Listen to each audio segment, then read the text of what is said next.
Okay, இப்போ current அஃபேர்ஸில் இருக்கிறோம். Current அஃபேர்ஸ்னு பார்க்கும்போது ஒவ்வொரு மாதமும் வர இம்பார்ட்டன்ட் டே கூட உங்களுக்கு கரண்ட் அஃபேர்ஸ் தான்.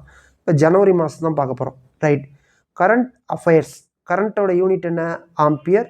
ஆனால் இது கரண்ட் அஃபேர்ஸ். ஓகே, முதல் கொஸ்டின் பாருங்கள். டிஆர்டிஓவின் 67வது நிறுவன தினம் ஒவ்வொரு ஆண்டும் எப்போது கொண்டாடப்படுகிறது அப்படின்னு பார்த்தீங்கன்னா ஜனவரி 1 ஃபஸ்ட்டு நியூ இயர் அன்னைக்கு கொண்டாடுறாங்க. டிஆர்டிஓன்னு என்ன? Defence research and development organisation. இப்போ கூட இந்தியா பாகிஸ்தான் வரல இந்த டிஆர்டிஓ வந்து பேசுனாங்க, போகிற நிறுத்திக்கலான்னு சொல்லி மாதிரி இது பண்ணியிருக்காங்க. இது எப்போ ஆரம்பித்தான்னு கேட்டிங்கன்னா 1958 1958. இது வந்து தலைமையகம் எங்கே இருக்குன்னா நியூ டெல்லியில் இருக்குது. இந்த மாதிரி பார்த்துங்க. நெக்ஸ்ட் கொஸ்டின், உலக பிரெய்லி தினம். இந்த பிரெய்லின்னு ஒருத்தர் இருக்கார்ல, கண்ணு தெரியாமல், அந்த மாதிரி அவர் உருவாக்கின எழுத்து தான் பிரெய்லி லெட்டர். இது எப்போருந்து கொண்டாடுறாங்கன்னா 2019. தினம் வந்து பார்த்திங்கன்னா ஜனவரி 4. ஜனவரி 4 தான் உலக பிரெய்லி தினம் கொண்டாடுறாங்க. ஓகேங்களா? நெக்ஸ்ட் கொஸ்டின், என்ஆர்ஐ தினம் அல்லது பிரவாசி பாரதிய திவாஸ். அதாவது அவங்க பிறப்பால இந்தியன் தான், ஆனால் அவங்க ஏர்ன் பண்ணுறதுக்காக வெளிநாடு போய் செட்டில் ஆகிருப்பாங்க. அவங்கள தான் நம்ம என்ஆர்ஐன்னு சொல்கிறோம். என்ஆர்ஐ என்னென்ன? நான் ரெசிடென்சியல் இந்தியன் அப்படி வச்சுங்க. ஓகேங்களா? அந்த தினம் எப்போ அப்படின்னு கேட்டிங்கன்னா ஜனவரி 9. இது எப்போருந்து கொண்டாடுறாங்க அப்படின்னு கேட்டிங்கன்னா 2003. ஓகேங்களா? ரைட், இது வந்து யாரோட நினைவாக கொண்டாடுறாங்கன்னா காந்தியடிகள் இருக்கார் இல்லைங்களா, அவர் வந்து சவுத் ஆப்பிரிக்காவிலேருந்து இந்தியாவுக்கு வந்த அந்த தினத்தை தான் என்ஆர்ஐ டேன்னு கொண்டாடுறாங்க. அவர் எப்போ வந்தார்?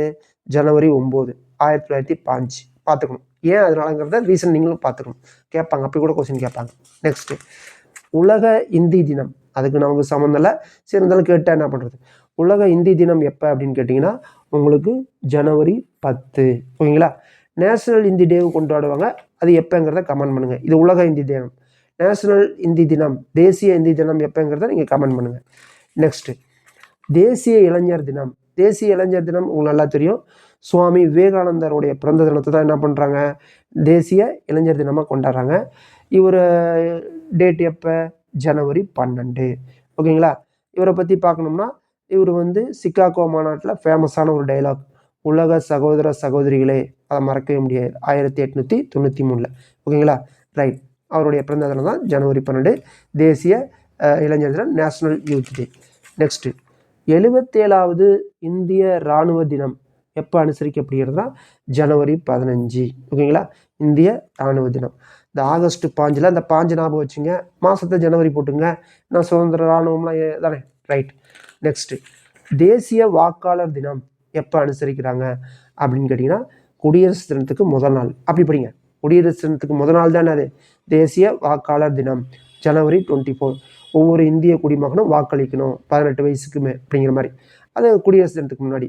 இது வந்து பார்த்திங்கன்னா ஃபஸ்ட்டு 21 வயசாக இருந்தது, வாக்கு செலுத்துகிற வயசு 21 வயசாக இருந்தது. அப்புறம் தான் 61வது சட்ட திருத்தத்தின்படி 1989ஆம் ஆண்டு 18 வயசாக மாற்றினாங்க. ஓகேங்களா? அந்த மாதிரி பார்த்துங்க. இதான் தேசிய வாக்காளர் தினம்.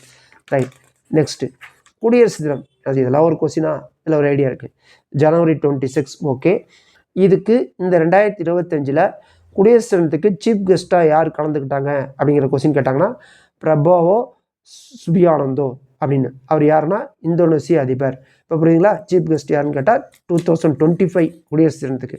அதில் இன்னொரு ஐடியா பாருங்கள், நம்ம சுதந்திர தினம் குடியரசு தினத்துக்குலாம் சீஃப் கெஸ்ட்டு கூப்பிடுவோம்ல, அதில் எந்த கண்ட்ரியோட அதிபரை அதிகம் கூப்பிட்ருக்கோன்னா ஃப்ரான்ஸ். அது நமக்கு நல்ல பெஸ்ட்டு ஃப்ரெண்ட்ஸுங்கனால ஃப்ரான்ஸை கூப்பிட்ருக்கோம். ஃப்ரான்ஸ் அதிபர் தான் இந்த மாதிரி இதில் நிறைய கலந்துருக்காங்க. ரைட், அடுத்தது தியாகிகள் தினம். தியாகிகள் தினம் எப்போ அப்படின்னு கேட்டிங்கன்னா ஜனவரி 30. இது யாருன்னு கேட்டிங்கன்னா 2 விதமாக வரும். மார்ச் 23 கொண்டாடுவோம், ஜனவரி 30 கொண்டாடுவோம். மார்ச் 23 யார்?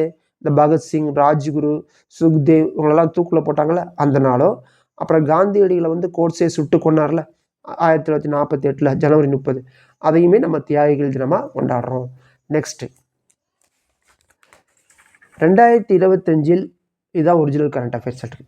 2025 பத்மபூஷன் விருதுகள் எத்தனை பேர்த்துக்கு வழங்கப்பட்டன அப்படின்னு கேட்டிங்கன்னா 19 பேர்த்துக்கு. ஓகேங்களா? நெட்டில் அடிச்சு பார்த்தா தெரியும். இந்த மாதிரி பார்த்துங்க. Okay, thank you, all the best, God bless you, வாழ்க வளமுடன்.